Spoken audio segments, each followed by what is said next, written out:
Hi, my name is Gerhard Schwartner, and welcome to Selling Power TV. Today, we have a special guest, Troy Harrison. He is a sales expert and a very talented trainer, and he also teaches the secrets to successful leadership. Welcome, Troy.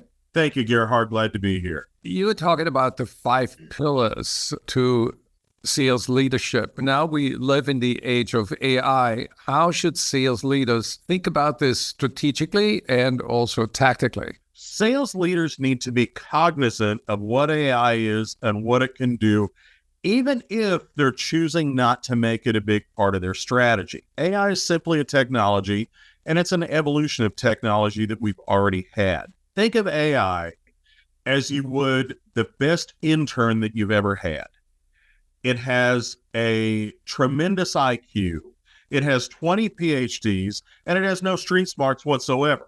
Our role is to take that intelligence and the knowledge and education and transfer that into content that is meaningful. But that means that it requires proper prompting, just like you would with an intern. You've got to point an intern in the right direction, and then you've got to give it oversight. I'll give you a perfect example. Last week, there was an article on the Washington Post website that talked about Tony's Kansas City, talked about what a great barbecue restaurant it is, talked about how Tony Bateo has been enjoying smoked meats and the flavor thereof since he was a child. He opened this restaurant with a limited menu. Wonderful article. Restaurant sounded great.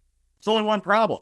Tony's Kansas City isn't a restaurant. It's a current events blog for Kansas City, and I don't think he's ever even written about barbecue. This is obviously an AI-generated article. So how does that translate itself into sales and marketing? When we incorporate AI, first of all, I think AI is a great research tool. You can prompt AI to do some great research, but you got to do a little back checking to make sure that it's researching the right things. Second of all, there's no excuse for any company not to have a vibrant, active blog nowadays, because AI programs like ChatGPT or Claude, which happens to be my favorite at the moment, can write some terrific blog posts. There's no excuse for not having that content out there. There's no excuse for sales leaders not having good social media content for the same reason.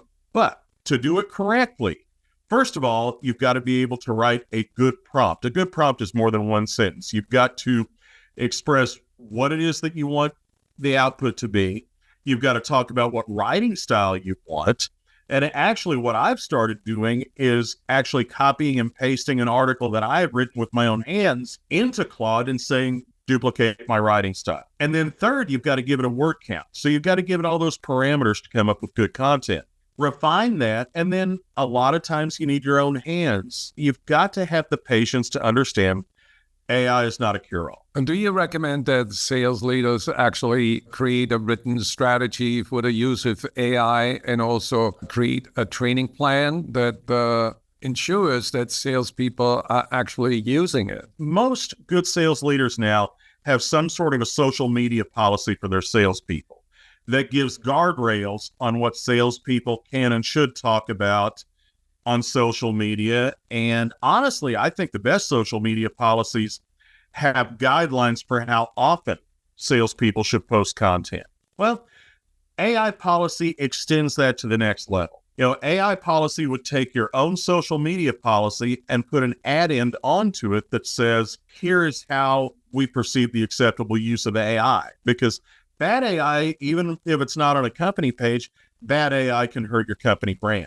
And then, yes, I think it's reasonable to take it to that next level beyond that, create a training module that says, here's how to use AI to produce content that is both on brand for us, on brand for you, and sounds like it's authentically you. Are there any metrics that you can attach to AI to see how much more successful you are in terms of productivity? The only metric I personally have attached to it is time spent. If I can save a half hour over here, that's a half hour I can use to work with prospects, work my sales funnel. Here's the other thing. I think AI is such a moving target. I think that the metrics are going to be an evolutionary process rather than a revolutionary process. How can people learn more about you and how can they get in touch with you? Visit me at troyharrison.com. Pretty simple. Or my email is just as simple, troy@troyharrison.com. I'd love to talk to anybody who would want to work with me on this. Well, my recommendation is if you're a sales leader and you want to convert your leadership style to a level that you haven't achieved, connect with Troy. He is a great teacher. Thank you, Troy. Thank you, Gerhard.